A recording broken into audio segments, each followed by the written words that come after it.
अगर आपकी गेहूं की फसल 70 से 90 दिन की हो चुकी है और इस समय अगर आपने गलत खाद दे दी तो दाना देखने में तो ठीक लगेगा लेकिन वजन से आपको बिल्कुल कमजोर मिलेगा।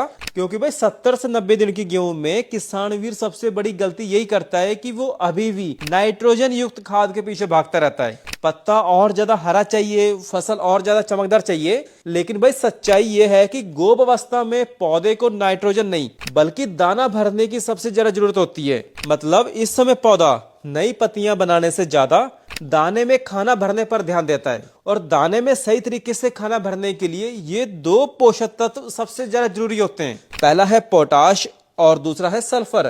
पोटाश का काम पत्तों में बना खाना दाने तक पहुंचाने का काम करता है। मतलब पोटाश ये दाने तक खाना पहुंचाने वाला रास्ता साफ करता है। अगर पोटाश की कमी हो जाए तो भाई खाना पत्तों में ही अटका रहेगा, बाहर से पत्ता पूरा हरा दिखेगा और फसल भी देखने में बहुत अच्छी लगेगी लेकिन अंदर दाना हल्का रहेगा। इसलिए कई किसान वीर ये कहते हैं कि भाई फसल तो बहुत अच्छी थी मगर वजन बिल्कुल नहीं बना। सो भाई ऐसे मामलों में अक्सर असली वजह पोटाश की कमी ही होती है।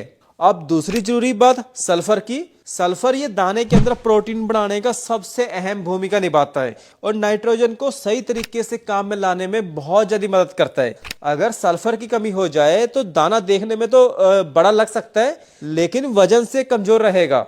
सो भाई पोटाश और सल्फर ये एक दूसरे के बिना पूरा काम नहीं करते। मतलब आप ऐसे समझे कि पोटाश ये दाने में खाना पचाने का काम करता है और सल्फर उस खाने से दाने को मजबूत बनाता है। इसलिए भाई गोप अवस्था में अकेली नाइट्रोजन बिल्कुल काम की नहीं है। इस समय बैलेंस न्यूट्रिशन ही सबसे बड़ा मंत्र है। अगर इस समय पोटाश और सल्फर का सही संतुलन समझ लिया तो दाना अपने आप ही भारी बनेगा। सो भाई इस तरीके से हमें अपनी गेहूं की फसल में एक स्प्रे पोटेशियम सल्फेट या पोटेशियम थायोसल्फेट इन दोनों में से किसी एक का स्प्रे करवा दिया तो भाई आपकी पैदावार एक नेक्स्ट लेवल हो जाएगी। मगर फसल को और भी अच्छा रखने के लिए आप हमारे चैनल को सब्सक्राइब कर लीजिए।